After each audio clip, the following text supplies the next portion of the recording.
Pierre Palmade avoue enfin ce que l'on soupçonnait de la plus grande tristesse de sa vie, son amour et son mariage. Que nous dit la vérité sur sa santé et sa famille de cette tristesse? À plus de 55 ans, Pierre Palmade, né le 23 mars 1968, était autrefois une icône de l'humour français, synonyme de sketchs hilarants et d'émissions de télévision populaires. Mais récemment, il a finalement admis ce que beaucoup soupçonnaient. La plus grande tristesse de sa vie ne venait pas de sa carrière ou de sa célébrité, mais de l'absence d'amour durable et de son mariage toujours inachevé. Il a admis que ces années d'errance sous les feux de la rampe l'avaient laissé extrêmement seul, et que ce manque avait créé une douleur que les rires sur scène ne pouvaient remplacer. Pierre a connu 2 mariages marquants, avec Caroline Rousseau et Muriel Robin, sa célèbre collègue. Les 2 unions étaient autrefois perçues par le public comme le couple idéal du showbiz français, mais elles ont finalement pris fin.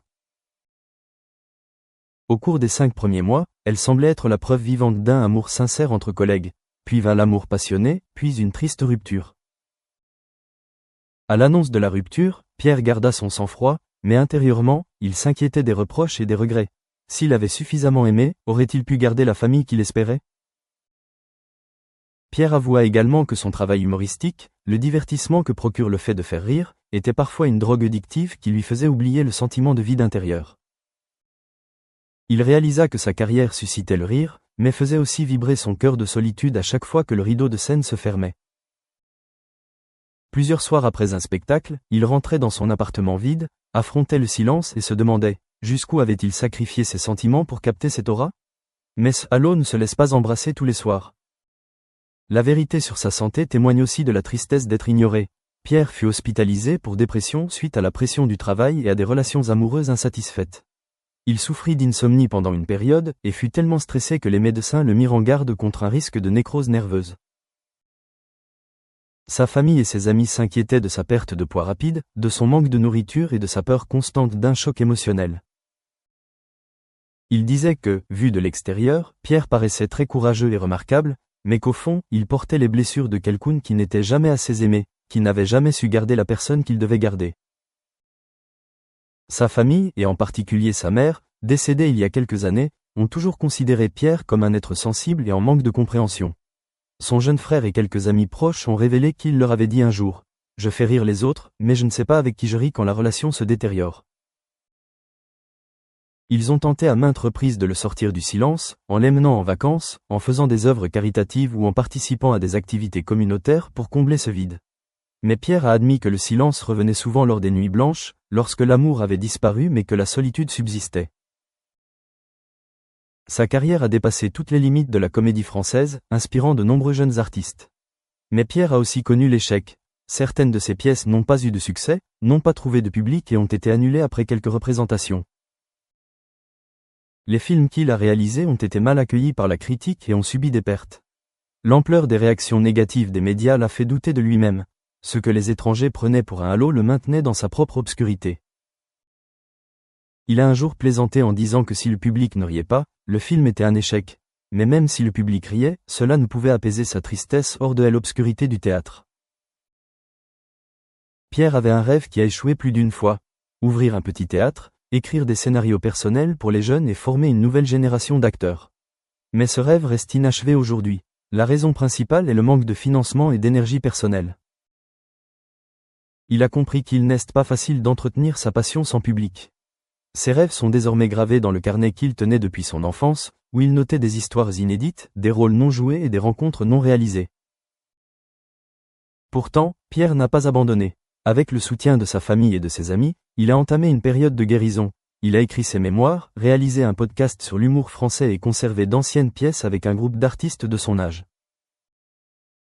Nombreux sont ceux qui pensent que c'est une forme de psychothérapie qui l'a aidé à retrouver sa personnalité, autrefois partagée entre Happy Bully et Vrai Pierre.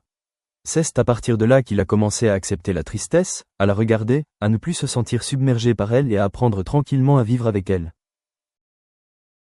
À 57 ans, Pierre Palmade n'a plus besoin de faire ses preuves en tant que star de l'humour.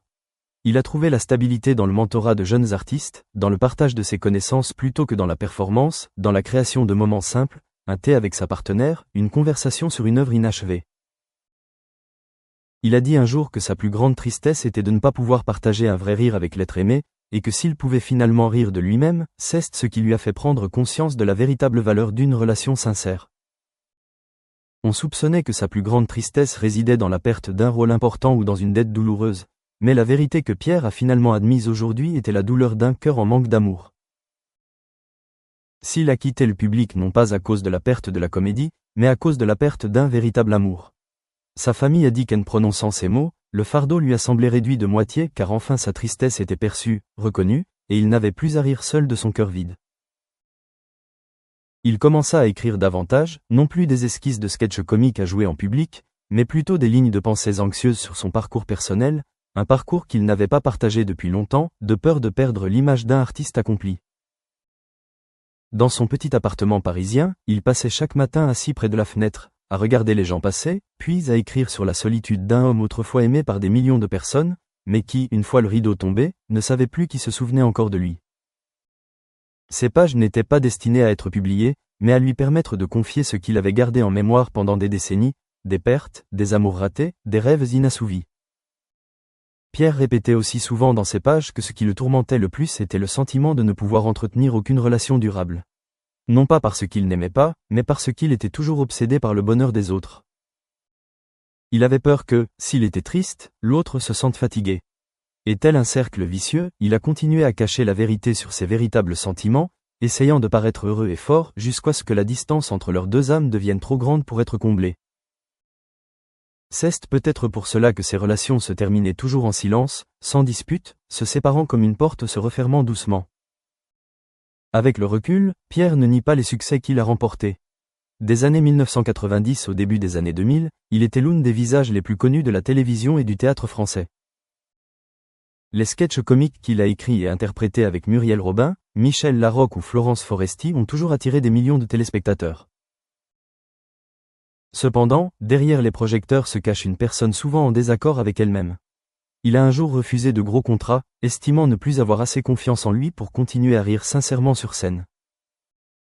Nombre des projets ultérieurs de Pierre ont également connu des difficultés, car il ne parvenait plus à maintenir la précision de son récit et le rythme de son jeu. Il ressentait la fatigue physique et mentale, sentant qu'il n'était plus à la hauteur du nouveau goût comique de la jeune génération. Cependant, il n'abandonna pas complètement. Il se tourna vers la mise en scène et l'enseignement du théâtre, où il trouvait du sens à partager ses expériences et à observer le regard admiratif de ses élèves qui le considéraient comme une véritable source d'inspiration. Sa famille, bien que peu présente en public, était toujours le seul havre de paix dans sa vie. Sa sœur unique lui confia un jour que Pierre portait toujours en lui une tristesse inexprimée, une tristesse qui s'accumulait d'année en année, sans forme précise, juste un vide constant que personne ne pouvait combler. Sa mère, qui avait été sa plus grande source d'encouragement, est décédée il y a de nombreuses années, laissant un vide qu'il admettait ne pas pouvoir combler. Le lien mère-enfant était la seule chose qui lui permettait de ressentir de l'amour sans avoir à rien cacher. Et depuis le jour de sa mort, il portait cette perte comme une cicatrice incurable. Depuis que ses vérités personnelles ont été révélées, le public a une vision plus empathique de Pierre Palmade. Il ne le voit plus seulement comme un humoriste, mais comme un homme qui a traversé la lumière, s'est effondré suite à un traumatisme émotionnel et vit désormais avec ce qui reste, souvenirs, nostalgie et tristesse persistante. Pierre ne cherche pas à effacer cette tristesse, il apprend à vivre avec elle, comme une partie de lui-même, comme un compagnon obligé de l'accompagner